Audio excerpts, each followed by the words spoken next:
Morning everyone. हाय destiny में आप सभी का स्वागत है। हम शुक्र करते हैं खुदा का कि खुदा ने हमें जो है ये मौका दिया। हम उसके चरणों में बैठकर उसके कलाम को जो है वो सीख सकते हैं, सुन सकते हैं और उस पे चलने की कुव्वत जो है खुदा से पा सकते हैं।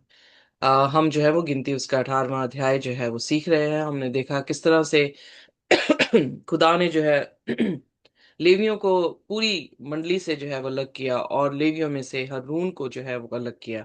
और उनकी जो लाठियां थी उनसे खुदा ने दिखाया कि जिस लाठी में फूल लगे और बादाम उगे, वो लाठी जो है वो खुदा के घर की जो है वो सेवादार होंगे।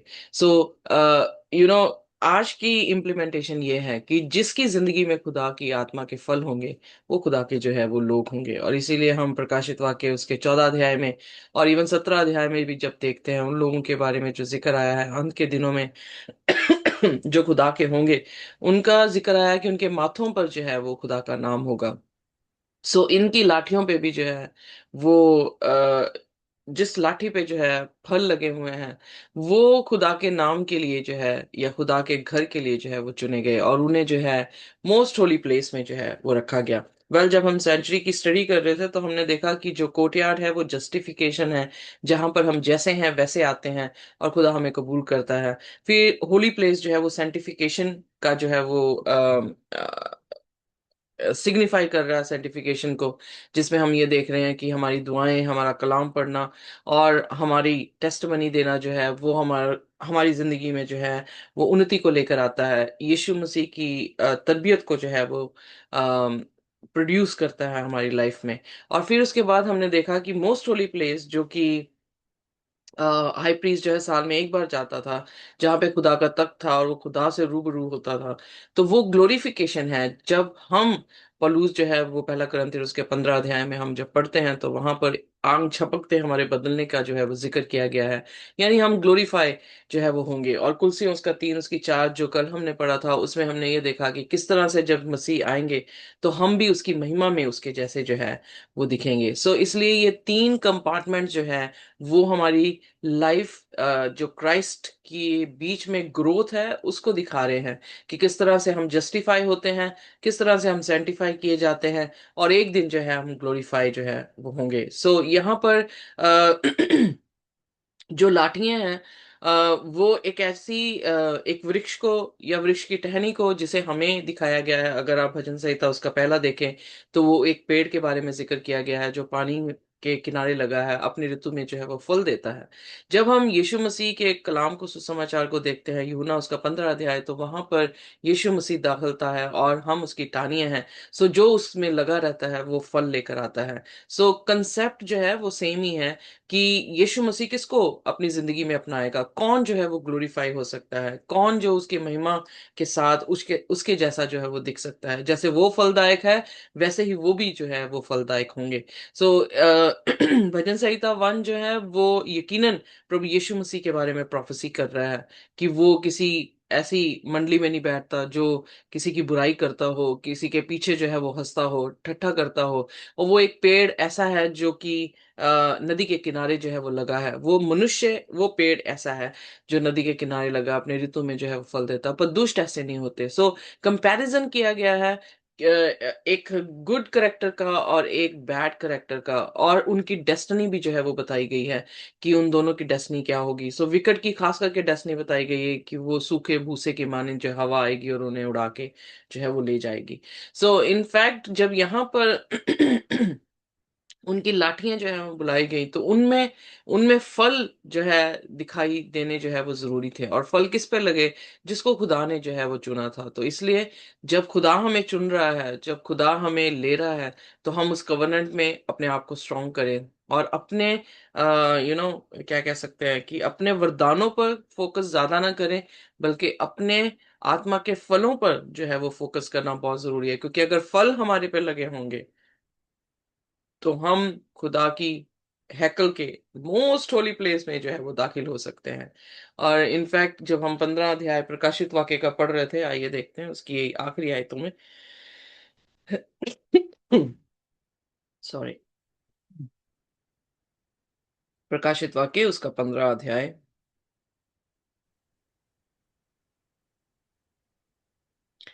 और उसका 8वां वचन। जी। और परमेश्वर की महिमा और उसकी सामर्थ के कारण मंदिर धुएं से भर गया, और जब तक उन सातों स्वर्गदूतों की सातों विपत्तियां समाप्त न हुई, तब तक कोई मंदिर में ना जा सका।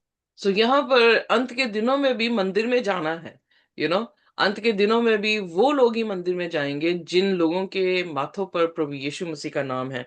सो आइए देखिए प्रकाशित वाक्य उसका 14 अध्याय, उसकी पहली आयत। जी। फिर मैंने दृष्टि की और देखा, वह मेम्ना सिय्योन पहाड़ पर खड़ा है, और उसके साथ 1,44,000 जन हैं, जिनके माथे पर उनका और उसके पिता का नाम लिखा हुआ तो है। यहाँ मैं पर हम देखते हैं कि 14 अध्याय में 1,44,000 जिनके माथों पर प्रभु यीशु मसीह और पिता का नाम जो है लिखा गया है। सो नाम जो है वो करेक्टर को दिखाता है। सो करेक्टर मतलब फलों को दिखा रहा है कि उनमें गुड जो है वो डीड्स हैं और वो फल जो है आत्मा के लगे हुए हैं। सो वहां से हम देखते हैं कि दाखिल वही होंगे जो ये तरबियत जो है वो रखेंगे। और उससे पहले कि हम दाखिल हों, उससे पहले क्या आएगा, 7 प्लेग्स जो है वो इस धरती पर आएंगी। सो कोई भी जन हैकल में या खुदा के मंदिर में जो है वो दाखिल नहीं हो सकता जब तक हम सभी जो है वो 7 प्लेग्स को जो है वो ना लेकर जाएं। सो इसलिए प्लेग्स आई इन पे, और फिर उसके बाद खुदा ने अपनी अपनी लाठियों को लेकर आने के लिए कहा। और लाठियों के बीच में एक लाठी पे जो है वो फूल लगे, वो लाठी जो है वो most holy place arc of covenant में जो है वो उसके पास जो है वो रखी गई। सो इसलिए हम इन सभी जो प्रतीक है, जो पुरानी कहानियां हैं, वो एक तरह से इब्रानियों 12 उसकी पहली आयत में लिखा है कि ये हमारे लिए टेस्टमनीज हैं, क्लाउड्स ऑफ टेस्टमनीज हैं जो हमें घेरे हुए हैं, ताकि हमारी दौड़ जो है वो रुके ना और हम आशा में जो है वो बने रहे। और इन्हीं चीजों से जब पहला कुरिन्थियन उसका 10 अध्याय, let me just go into पहला कुरिन्थियन उसकी 10 उसकी 11वीं आयत, या परंतु ये सब बातें जो उन पर पड़ी, दृष्टांतों की दृष्टि पर भी, और वे हमारी चेतावनी के लिए जो जगत के अंतिम समय में रहते हैं, लिखी गई हैं। मैन, सो ये कहानियां जो हैं वो स्पेसिफिकली हमें समझाने के लिए लिखी गई हैं। पर अगर हम इन कहानियों के बीच में उन गहरे भेदों को ना समझ पाए तो फिर जो है हमारी हम जो है वो काफी अपने लॉस में जो है वो जा सकते हैं। सो खुदा का शुक्र है ये कहानियां हमें दी गई हैं ताकि हमें समझ आए कि हमें आज के समय में कैसे जीना है और अंत के दिनों में हमें कैसे विजयी जो है वो होना है। सो इससे पहले हम आज के लेसन को देखें, जो कि 6वें वचन से हम सीखेंगे। अपने सिरों को झुकाएंगे और हम प्रार्थना में जाएंगे। हमारे स्वर्गीय खुदावंद, हम अपने सिरों को आपके सामने झुकाते हुए ये महसूस करते हैं कि आप महान हैं, आप सर्वशक्तिमान परमेश्वर हैं, आपके जैसा कोई नहीं है। और हम जो कि निर्बुद्ध हैं और अनक्लीन जो है हमारे लिप्स हैं खुदावंद, हम बड़े डरते और कांपते हुए आपके करीब आते हैं और प्रार्थना करते हैं खुदावंद कि आप हमें कुव्वत और ताकत दें। आप हमें माफ कर दें, हमारे गुनाह गलतियों को, हमारे बच्चों की गुनाह गलतियों को खुदावन आप क्षमा कर दें। हमारे माँ बाप, हमारे भाई बहनों, हमारे दोस्त, हमारे दुश्मनों को खुदावन आप माफ कर दें। और जिस धरती पर, जिस वतन में हम हैं खुदावन, उनमें भी, उसमें भी खुदावन आपकी शांति और आपका अनुग्रह जो है वो बना रहे खुदावन। हम शुक्रगुजार हैं कि हम आपको, सिर्फ आपको जानते हैं। और खुदावन हम आपके बिना रहना भी नहीं चाहते हैं। खुदावन हमें कबूल करें, हमें खुदावन आप ग्लोरीफाई करें और फिर सेंटिफाई करें, और एक दिन हमें ग्लोरीफाई भी जो है वो कर सके। आज के कलाम पे खुदावन आपकी बरकत हो। आप बोले, हम सुने, आप बढ़े, हम घटें, और आपका नाम मुबारक ठहरे। इस प्रार्थना को यीशु के नाम से मांगते हैं, आमीन। सॉरी, मेरे गले में थोड़ी सी प्रॉब्लम है। सो आइए देखते हैं नंबर्स 18 और उसका 6वां वचन। परंतु मैंने आप तुम्हारे लेवी भाइयों को इज़राइल के बीच में अलग कर लिया है, और वह मिलाप वाले तंबू की सेवा करने के लिए तुमको और यहोवा को सौंप दिए गए हैं। वह वेदी की और बीच वाले पर्दे के भीतर की बातों की सेवकाई के लिए तू और तेरे पुत्र अपने याजक पद की रक्षा करना, और तुम ही सेवा किया करना, क्योंकि मैं तुम्हें याजकीय पद की सेवकाई दान करता हूँ, और जो तेरे कुल का हो वह यदि समीप आए तो मार डाला जाए।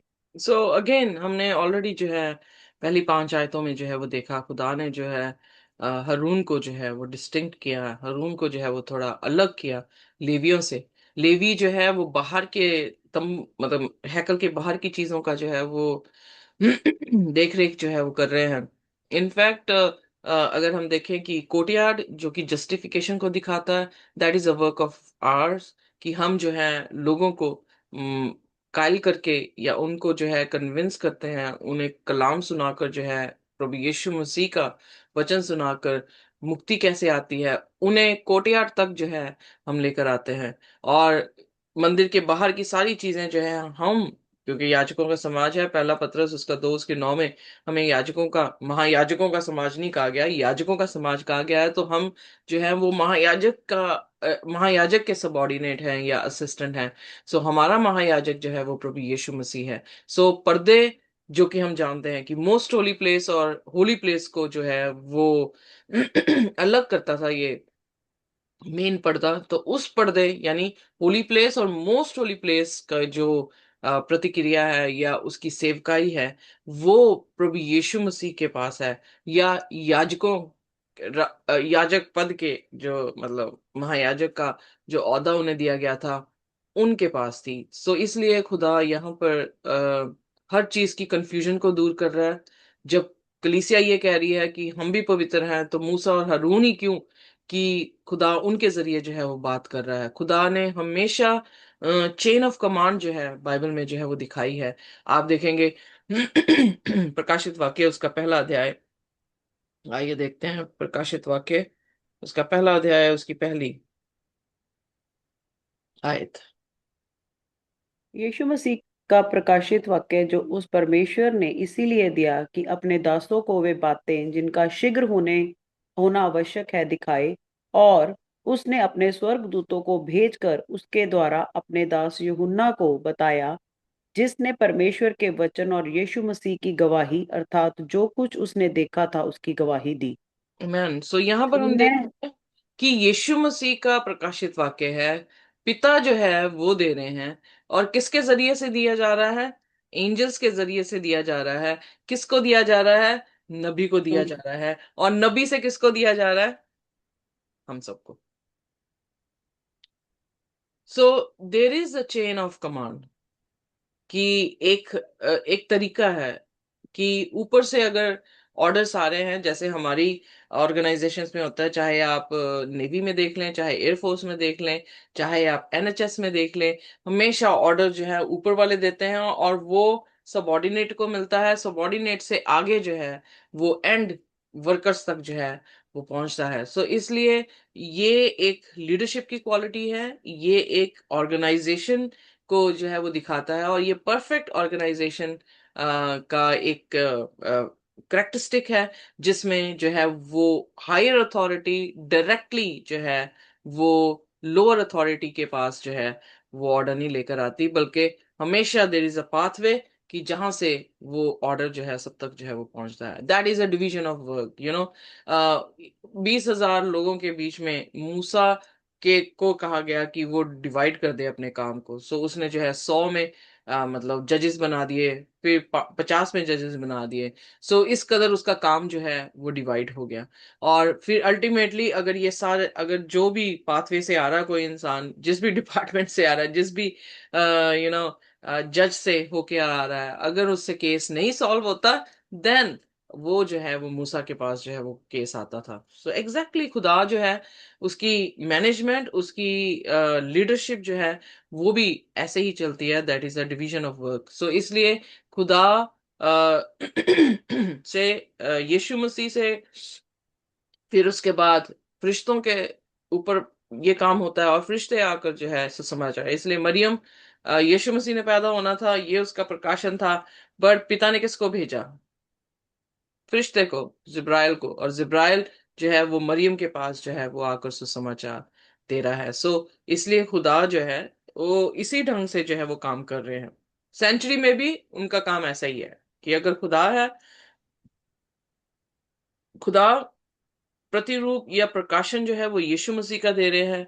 और उसमें जो है महायाजक हरून है, और हरून के असिस्टेंट जो है वो याजक हैं, यानी लेवियों के दूसरे घराने चचेरे भाई हैं। और उसके बाद जो है वो पूरी मंडली है, और उन मंडलियों मंडलियों में भी जो है खुदा ने जो है उनके पुण्य या उनके बुजुर्ग ठहराए हैं, जो उनको रिप्रेजेंट करेंगे, उनके गोत्रों को जो है वो रिप्रेजेंट करेंगे। और उसमें भी आगे डिवीजन दी गई है कि कोई 500 के ऊपर है, कोई 100 के ऊपर है, कोई 50 के ऊपर है।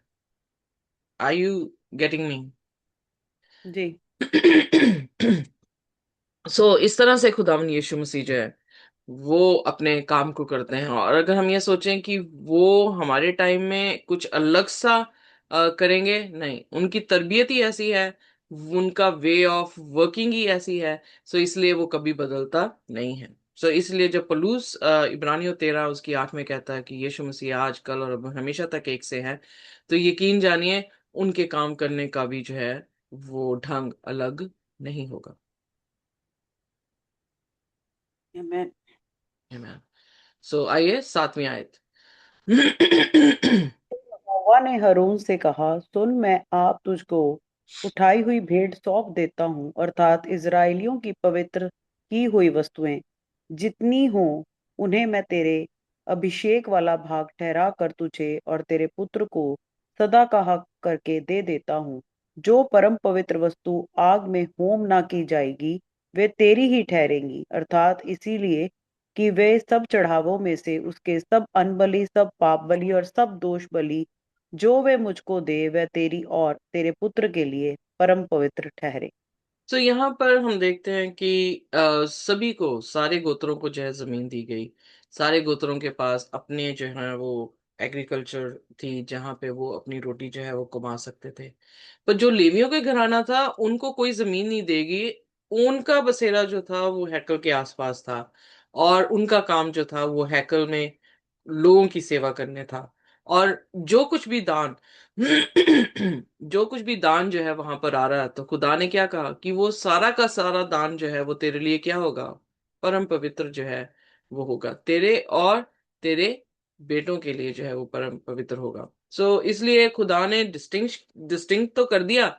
उसके बाद कहा कि जो भी तेरे रुतबे में आने की कोशिश करेगा वो मार डाला जाएगा। यीशु मसीह का रुतबा महायाजक का है, हरून के जैसा है, और लेवियों का हमारे जैसा है। अगर हम में से इंसान खुदा के ओहदे में आने की कोशिश करेंगे, जैसे कि हम ऑलरेडी सीख चुके हैं दूसरा तस्लोनियन उसके दूसरे अध्याय में, कि किस तरह से तीसरा और चौथा वचन, किस तरह से जो है एक इंसान जो है हैकल में बैठकर अपने आप को परमेश्वर दिखा रहा है, तो वो क्या कर दिया जाएगा? मार दिया जाएगा। और हमने एग्जैक्टली वही देखा कि खुदा का हुक्म जो था वो लागू हुआ प्रकाशित वाक्य उसके 16 में, कि वो बाबुल जो है उस पे जो है खुदा ने अपना कटोरा जो है महामारी का जो है वो फेंका। सो यकीनन है कि वो लोग जो खुदा के दर्जे में बैठकर लोगों के साथ जो है वो न्याय करें, या लोगों को अ, भगवान दिखाएं अपने आप को, वो लोग जो हैं वो मार दिए जाएंगे। सो इसलिए डरते और कामते खुदा के पास आना जो है वो बहुत जरूरी है। और यहोवा ने हरून से कहा, यहाँ पे हरून से बात हो रही है, सुन, मैं आप तुझको उठाई हुई भेंट सौंप देता हूँ। सो यानी जितनी भी हमने भेंटें देखी उसमें जो है मुट्ठी भर जो है जैसे आटा जो था वो फेंका जाता था, रेस्ट जो है वो लेवियों के पास जो है वो दे दिया जाता था। सो खुदा ने कहा जो भी अन्न बलि हो, मुट्ठी भर आटा, और पाप बलि हो और दोष बलि हो, होम बलि पूरी की पूरी चढ़ावी हुई जाती थी। पर इन चीजों में जो है वो जो कुछ भी दिया जाता था याजकों को, या खाना खाना पड़ता था याजकों को, वो सारा क्या था? उसके लिए और उसके पुत्रों के लिए परम पवित्र ठहरता था। सो यानी वो ऑफरिंग्स जो है वो पवित्र ठहरनी चाहिए। कोई ये नहीं कि वो घपला कर रहे हैं, कोई ये नहीं कि कोई ये कहे कि ये क्यों खा रहे हैं, बल्कि खुदा ने जो है उनको हक दिया कि वो इन सभी चीजों को जो है वो खा सकते हैं। इसीलिए आप देखेंगे मलाकी की पुस्तक उसके तीसरे अध्याय में परमेश्वर कहता, तुमने मुझे लूटा है। क्योंकि उन लोगों ने पूछा कि हमने तुझे कैसे, किस तरह से लूटा है, तो खुदा ने कहा, तुमने मुझे अपनी दान, अपनी दहजगी से जो है वो लूटा है, कि तुमने मेरा जो हिस्सा था, मेरा जो दशवांश मेरा बनता था, वो मुझे जो है वो नहीं दिया है। सो बीइंग अ महायाजक, यीशु मसीह, उनका हिस्सा क्या है? हमारा दशवांश, चाहे वो पैसे का हो, आई थिंक, जो हमारा, चाहे टाइम का हो। सो बेसिकली हमें खुदा के साथ वक्त जो है वो बिताना है। हमें खुदा के सामने धन्यवादी करना है, and that we do when we pray. जब हम प्रार्थना करते हैं, जब हम अपने दान देते हैं, जब हम अपने विश्वास देते हैं, क्योंकि एक तरह से यीशु मसीह को तो नहीं हम पाल रहे, पर एक तरह से वो लोग जो यीशु मसीह के एम्बेसडर्स हैं, उनकी सेवकाई के लिए जो है हम अपने दानों को जो है वो देते हैं। एम आई राइट, और आई एम क्लियर? जी। सो 10वां वचन प्लीज। उनको परम पवित्र वस्तु जानकर खाया करना। उनको हर एक पुरख खा सकता है, हर उनको हर एक पुरुष खा सकता है, वे तेरे लिए पवित्र हैं। फिर ये वस्तुएं भी तेरी ठहरे, अर्थात जितनी भेंट इज़राइल हिलाने के लिए दे, उनको मैं तुझे और तेरे बेटे बेटियों को सदा का हक करके दे देता हूँ। तेरे घराने में जितने शुद्ध हों वह उसे खा सकेंगे। सो फिर यहाँ पर हम देखते हैं उत्तम कि से बेटों को भी और बेटियों को भी दर्जा जो है वो पूरा दिया गया है। वेव ऑफरिंग जो हिला के ऑफरिंग देनी थी, जिसमें खुदा का शुक्रिया अदा करना था। सो वो जो है भेंट सारी की सारी क्या है, आ, लेवी यानी हरून और उसके परिवार, उसमें चाहे बेटा हो चाहे बेटी हो, अगर वो शुद्ध है तो वो खा सकते हैं। या मुझे याद आता है जब सैमुअल की कहानी हम पढ़ रहे हैं पहले सैमुअल में, तो वहां पर एली के जो है वो बच्चे, वो क्या थे? हक तो था उन्हें कि वो सेंचुरी में से कुछ भी खा सकते थे, पर वो सेंचुरी में से ऐसे बच्चे थे जो अशुद्ध थे, जो वहां पर सब करप्ट जो है वो काम कर रहे थे, पर अल्टीमेटली उनका क्या हुआ हर्ष? दे वर किल्ड, वो मारे गए। सो जब हम खुदा की सेवा करते हैं तो बड़ी सावधानी से करनी चाहिए। जितना कम बोले उतना अच्छा है। जितना कम अपने आप को एग्जॉल्ट करने की कोशिश करें उतना अच्छा है। उतना ही करें जितना काम खुदा ने हमें जो है वो दिया है, ताकि खुदा की जो है वो महिमा हो सके। सो इसलिए यहाँ पर एक और चीज अच्छी है कि बेटे और बेटियां, यहाँ पे लिखा गया है कि दोनों का सदा का हक जो है वो करके दिया गया है। इसलिए कभी भी औरत जो है इतना मतलब औरत को बराबरी का हिस्सा, बराबरी का दर्जा जो है वो हमारी कम्युनिटी जो है वो नहीं देती है। क्यों नहीं देती है? क्योंकि वो हमेशा उन आयतों को फोकस करते हैं जिन आयतों में आदमी का दर्जा जो है वो दिया गया है, और औरत को जो है उनके अधीन रहने के लिए जो है वो कहा गया है। पर खुदा ने लेवियों के परिवार में, महायाजकों के परिवार में बेटे और बेटियां दोनों को हक दिया है कि वो खुदा के घर से जो है वो खा सकते हैं। और फिर 12वीं आयत। जी। फिर उत्तम से उत्तम नया दाख मधु और गेहूं, अर्थात उसकी पहली उपज जो वे यहोवा को दे, वे मैं तुझको देता हूँ। उनके देश के सब प्रकार की पहली उपज जो वे यहोवा के लिए ले आए, वे तेरी ही ठहरे। तेरे घराने में जितने शुद्ध हों वे उन्हें खा सकेंगे। इस्राएलियों में जो कुछ अर्पण किया जाए वह भी तेरा ही ठहरे। सब प्राणियों में से जितने अपनी अपनी माँ के लिए पहलौठे हों, जिन्हें लोग यहोवा के लिए चढ़ाएं, चाहे मनुष्य के चाहे पशु के पलौठे हों, वे सब तेरे ही ठहरे। परंतु मनुष्यों और अशुद्ध पशुओं के पलौठों को दाम लेकर छुड़ा देना। छोड़ देना।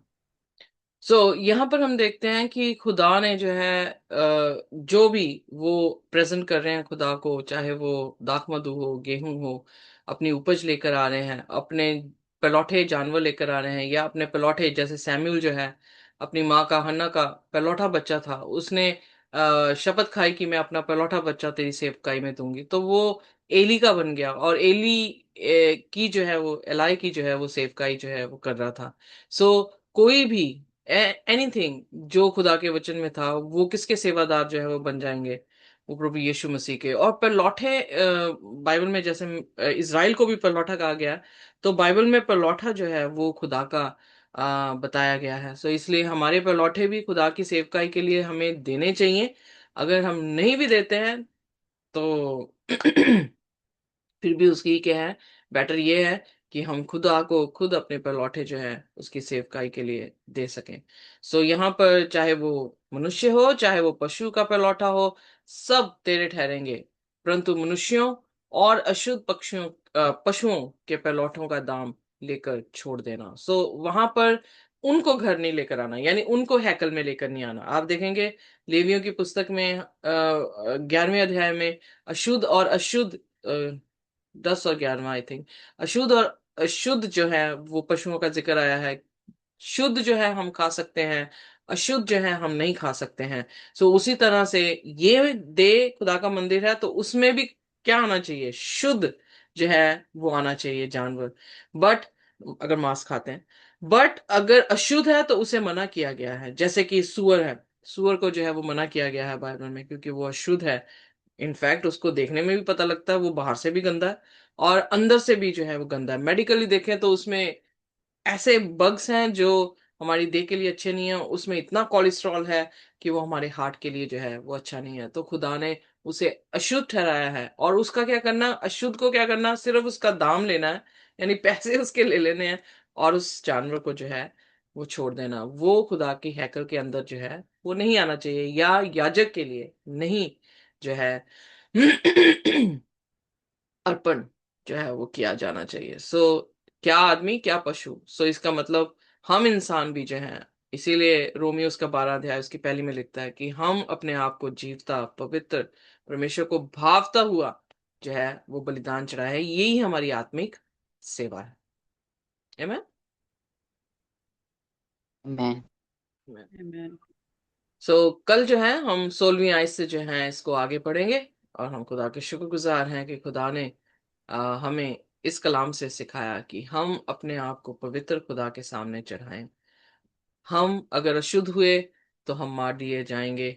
और यकीनन है नए नियम में भी यही चीज जो है वो बार बार जो है वो बोली जा रही है कि हम ध्यान रखें कि हम अपने आप को कैसे प्रभु यीशु मसीह के सामने लेकर आते हैं। इसलिए रोमियो उसके 12 उसकी 2 आयत में वो कहता है कि हम जो है वो ट्रांसफॉर्म होने जो है वो जरूरी है। आइए देखते हैं रोमियो उसका 12 अध्याय और उसकी दूसरी आयत। जी।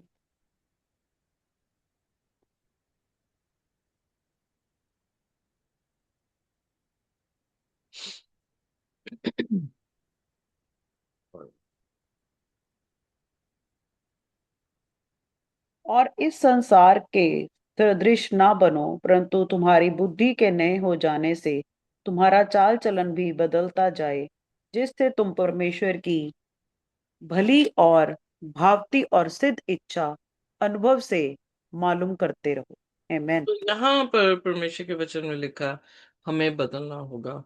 हमें जो है अपने जहन से बदलना होगा। दिमाग जो है अगर बदल जाए तो एक्शंस जो हैं वो बदल जाते हैं। और दिमाग कैसे बदलता है, जैसे मैंने पहले भी कहा, जितनी इंफॉर्मेशन खुदा के कलाम की हमारा दिमाग सुनेगा, वो वहीं से जो है उसको रीजन आउट करेगा, वहीं से डिसीजन मेक करेगा, और हमारे एक्शंस में जो है वो आ जाएगा। सो इसलिए खुदा के लिए हमारी आत्मिक सेवा यही है, हम अपने आप को जीवता पवित्र और उसे भापता हुआ चढ़ाएं। अपने मन के बदलते बदलते हुए हम खुदा की जो कि गुड एक्सेप्टेबल परफेक्ट विल है उसको जो है जानते हुए अपने आप को उसके अनुसार जो है वो प्रूव करें कि हम जो है वो बदल गए हैं।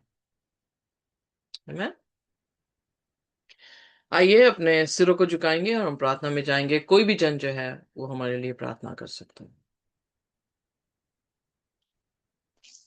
Thank you, Lord. Thank you, Father. We thank you. We thank you. धन्यवाद प्रभु, धन्यवाद इस समय के लिए Father for bringing us all together, Lord. Lord, for speaking with us, Father. Yes, Lord, we have been consecrated, we have been set apart for your honor, for your glory, to glorify you, to magnify you. Yes, Lord, every person is set apart, Father. Everyone is given one work, Father. Yes, Lord, every part of the body is, Father. It's for you're the head, Father. We all as together make as a church, Father. Help us to do the works which you have given, Father. We thank you. We thank you for everything, Lord. Let us give ourselves as a living sacrifice, Father. Yes, Father. Yes, Lord. We thank you, Lord. Our bodies and our mind and everything is for your honor, for your glory, with your name to be glorified, Father. We thank you. We thank you, Father, for keeping us protected from every attack of the evil one so that we can give fully ourselves to you, Father. We are made new. The old is gone. Yes, Lord, we are made new. Yes, Lord. We are forget the former things you have told, Lord. Leave the past behind and walk in the path which is, Lord Jesus. You said the reward, the goal which you have kept for us. Help us to hold that, Father. Yes, Lord. Help us to do the works which you have kept for us, Father. For every person, Father. Help us to be, Lord, the things which you have kept for us to do, Father. We thank you. We thank you for everything, Lord. We ask and thank this in the name of your only Son, Jesus Christ. We pray. Amen. Amen. Thank you very much. खुदा का शांति और उसका इत्मीनान और उसका अनुग्रह हमारे साथ जब तक हम प्रभु यीशु मसीह को रूबरू ना देख लें इसी तरह से बना रहे। आमीन। आमीन।